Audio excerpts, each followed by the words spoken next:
A man is back with his family and free from custody this afternoon after his murder conviction was thrown out. Thanks for joining us. I'm Lawrence Kafidi. Michael Clark spent 12 years behind bars, but yesterday he was released from prison because evidence in his case was processed by a former CBI analyst who is now under criminal investigation. Anytime a part of the justice system fails or engages in misconduct, it is astounding and harmful, particularly for the victims in the cases and the communities that we serve. Clark was sentenced to life without parole in 2012. He was convicted of shooting and killing City of Boulder employee Marty Grisham outside of his Boulder apartment in 1994. But throughout the years, Clark has maintained his innocence. The original case had gone cold from 1994 until 2012, when Missy Woods analyzed a lip balm she said had Clark's DNA on it and allegedly linked Clark to the crime scene. But when that lip balm was analyzed again, after the allegations of Woods' misconduct came to light, the DNA sample tying Clark to the case could not be replicated. While Clark is out on bond, he is still charged with murder. The DA's office is looking at the evidence, and they'll decide if they'll try the case again. If they choose to, all we have to do is lay out the facts. The facts make clear that Mike didn't do this, that Mike is not part of this. And I just don't see a world in which the district attorney is even going to try and prove this case beyond a reasonable doubt. If they try, they won't be able to. Clark will head back to court in early June. Jurors have now heard from two people whose cars were also hit by the rocks the same night Alexa Bartell died along Indiana Street in Jefferson County in 2023. A different rock thrown at Bartell's car crashed through her windshield in April 2023, killing her instantly. Joseph Koenig is now on trial for a first-degree murder charge and 18 other criminal counts. These two victims who testified this morning were among four whose cars were hit by rocks that night in Jefferson and Boulder counties. One of them described the moment a rock busted through his windshield just above the steering wheel. Pretty much right after it happened, I started to spit out glass, well, not like chunks of glass, but spit out glass powder, and I could feel it in my contacts. Others who were hit by the rocks are expected to testify later. Kevin Vaughn from 9 News Investigates is in court today, and we will have much more on 9 News at 5 p.m. An investigation is underway and a man is in the hospital after authorities say he got hit by a car while running from them on I-25 last night. The Larimer County Sheriff's Office says deputies tried to pull the man over near Highway 34 in Loveland, but he took off and led them on a chase down I-25. The chase came to a stop near Meade when deputies say the man jumped out of the car with a gun and ran across the interstate right into oncoming traffic where a car hit him. He was seriously hurt and taken to the hospital. 3 deputies also had minor injuries, but they are expected to be okay.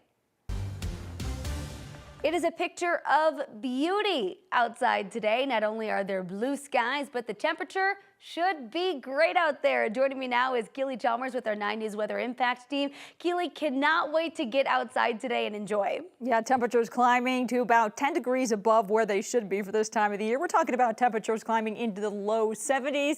Yeah, get outside, enjoy the nice weather, the sunshine, the dry conditions, because things changing as we head into Friday. Beautiful shot from our Horsetooth Reservoir camera, 55 degrees right now at DIA. Winds out of the northwest 3 miles per hour. Winds are not going to be an issue today. They will be picking up tomorrow, so expect some breezy conditions, but very warm conditions tomorrow. As for currents, we're looking at temperatures mainly in the 50s and 60s across the plains right now, 50s up in the mountains.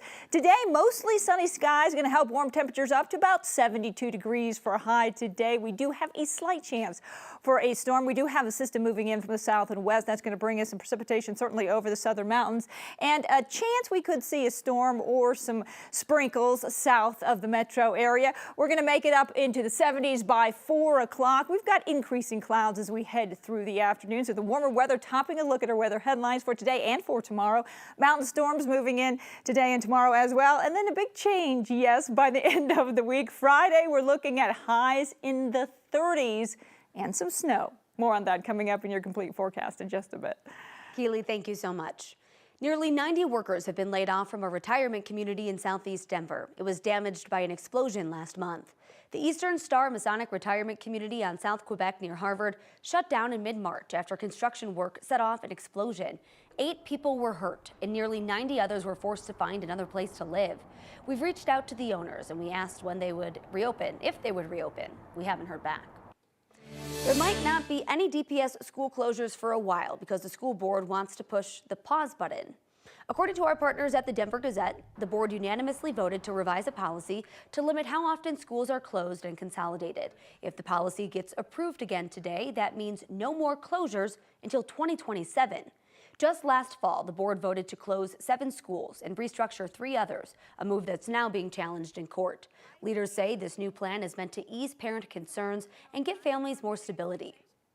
Former Democratic Congressman Yadira Caraveo is ready to take her seat back. This morning, she announced she's running to represent District 8 in Washington, D.C. again. Caraveo was the first person to represent Colorado's 8th District, which stretches from North Denver to Weld County. It was created in 2022. She was also Colorado's first Latina in Congress, but Republican Gabe Evans beat her out of a second term in 2024. It was one of the country's closest congressional races.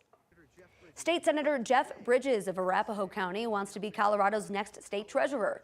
The Democrat announced his candidacy in a video this morning. He says he announced on tax day because he wants to use the treasurer's office to invest in Colorado communities and make the state more affordable. The current state treasurer, Dave Young, is term limited and cannot run for re-election in 2026. Well, it is now official. Voters will decide if they want to keep Denver's new ban on the sale of flavored tobacco. The Denver City Council approved the ban in December, but since then, a group of vape shop owners collected signatures for a referendum on the issue. The Denver Clerk's office confirmed their petition has more than 10,000 verified signatures, so the question will be on a ballot. The City Council will decide whether to hold a special election or include it in the next scheduled election this November.